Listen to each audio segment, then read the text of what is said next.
Hey guys, welcome back. This time round we have a sample already loaded in. As you can hear from the click, what we're going to do is we're going to learn how to loop this to get rid of that click.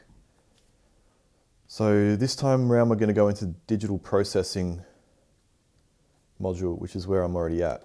So let me go back in. What you have to do is you start off, you select your sample, that's already done. You go into setup, you make sure loop enable is on. Then you can go to loop, which is number 2. And then you can start to set up the start and end points to try and make a smooth loop. So at the moment, pretty obvious click. So we just start to move things.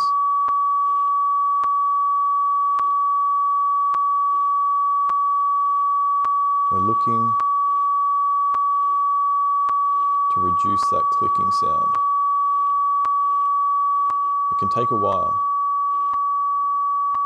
There you go.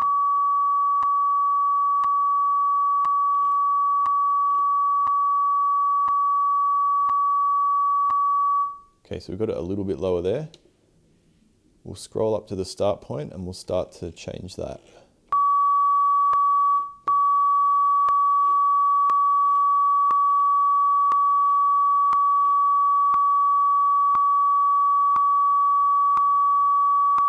Okay, it sounded like we were getting somewhere, but then it got louder.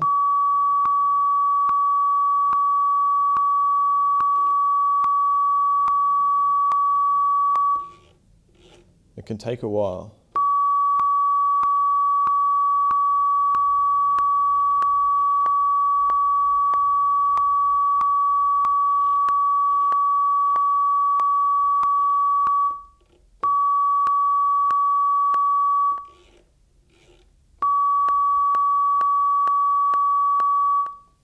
Now, the cool thing about this is you can use the alphanumeric pad to change values. So we can just jump straight ahead to here. And have another try. Not having much luck, so we'll go back to the start.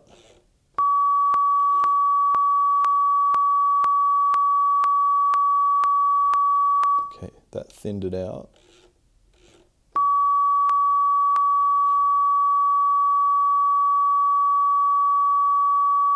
We just happened to land right on a perfect spot. So what you'll hear, if we start to move it one way or the other, you hear it come back. And then you just tune it out. So 29468.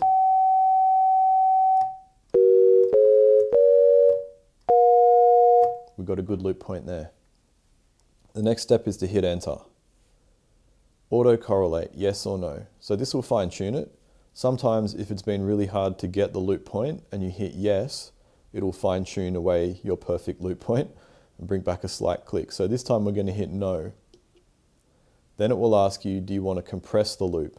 So this will help to smooth out any changes in amplitude through that loop portion, which just makes the sample sound a bit smoother. So I'll just hit yes. Takes a little time.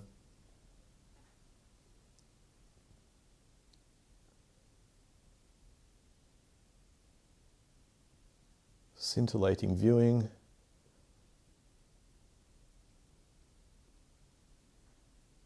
I'm actually surprised that that took that long. Then it gives you a crossfade function option. Depending on how long your sample loop is, that'll depend how long it gives you. So the more samples you go up, it'll give you the time in seconds. You will eventually get to a point where you just have no further time available to you. And then you've got options here, equal power fade or linear power fade. Can't tell you what each of those mean. Look, we'll just do a crossfade for the sake of it.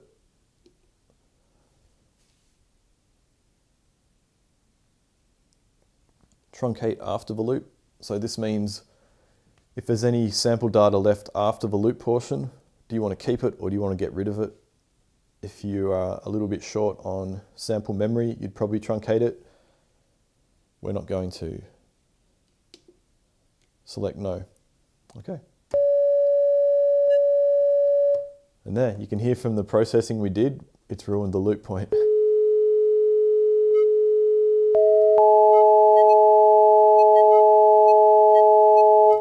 It's interesting though. So I'm going to keep it. That's a happy accident. So next, we're going to just sample again, and I'm going to teach you how to layer your two samples per key. So what we've got to do, we've got to go back to sample management, scroll left, select sample, enter, pick an empty sample so we don't erase the one we just made by sampling over it. Then you can go to your module, sample setup module. I'm just going to change up the voice on the what is it? The ROAT.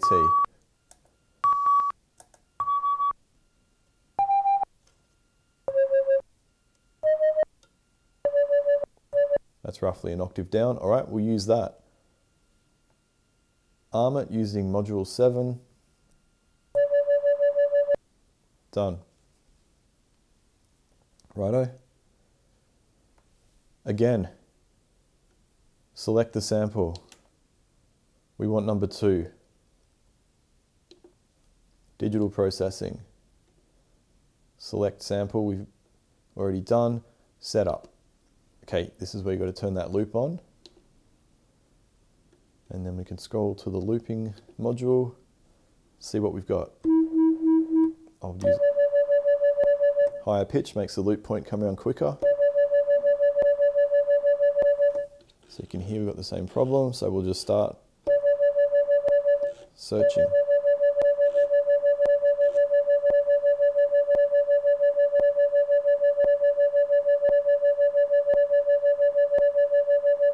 Okay, that was getting kind of lower in attack. So the cool thing about this is you hold a key down and you can search in real time.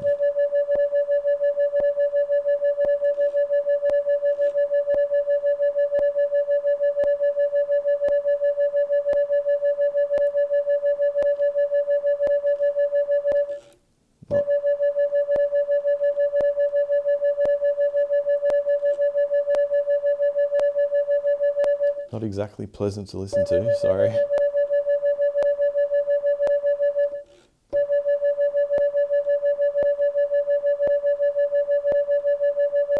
Oh, it sounded like we were getting there. Okay, that sounds a bit quieter on the start end of it. Let's try the...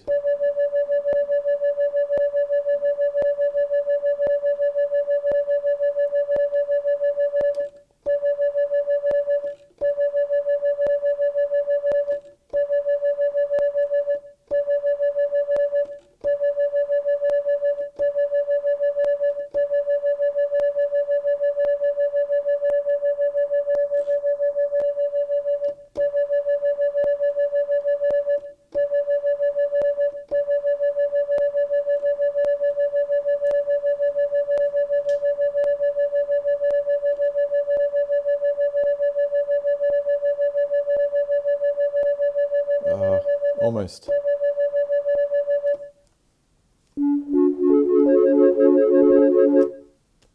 Let's see if we can use these other functions. Let's see if autocorrelate can help to get rid of that click.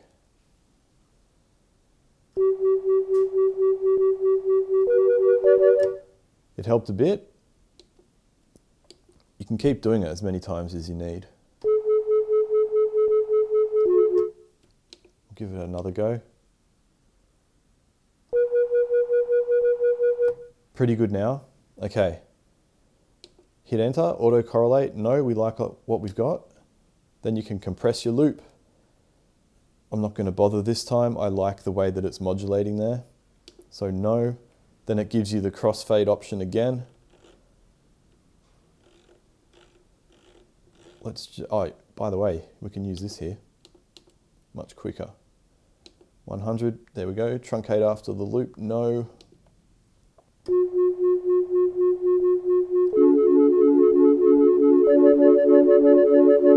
So we got rid of the click. It's not a smooth loop. That's the nature of the rhythmic oscillation in the synth voice. Okay, so now how to layer them. Go back to sample management. We've got number 2 selected. I want to select number 1 first. Select. Go to module 6. Place the sample. All right. So it's just confirming that you've got that one selected. Yep. Do you want to put it in the primary or the secondary slot? So that's one of your 2 layers. Primary. What's the original key?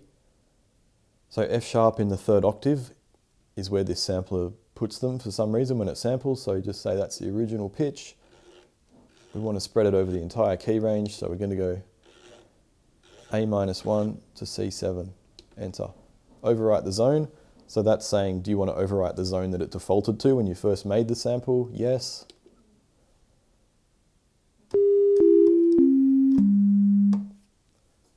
I wonder. So there it is. Let's go back to sample management. Select the 2nd sample now.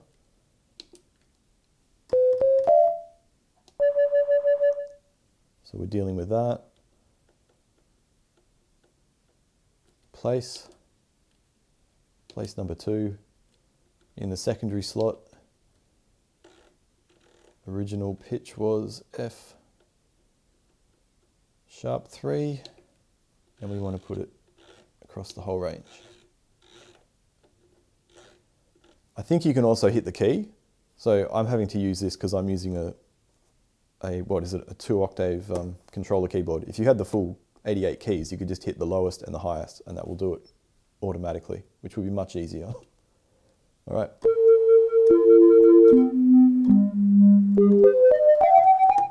And that should be our layered.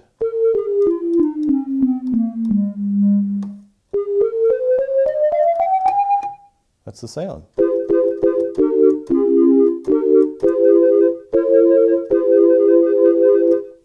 Okay, now we've got floppy disks, so I'll show you how to save. Put your disk in. You might have a zip drive installed in yours. You might have it upgraded to have the USB dummy drive there, or you may have a SCSI drive which you connect at the back. We got floppy, so we want to save the preset.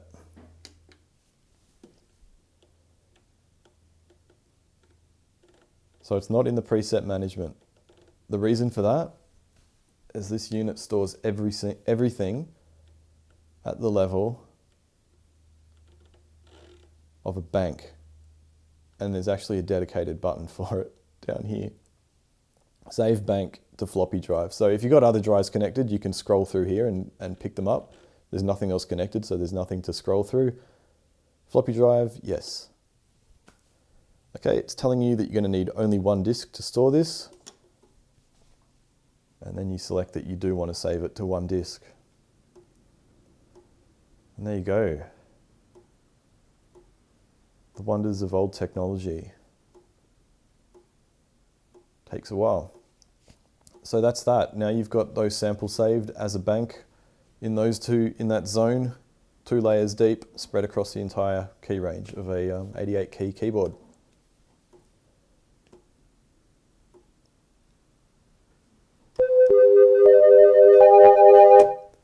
So we'll leave that there. I guess in the next video, now that we've got that saved, we can boot it back up again, and we can do things like explore the LFOs, the filters, the envelopes, those sorts of things.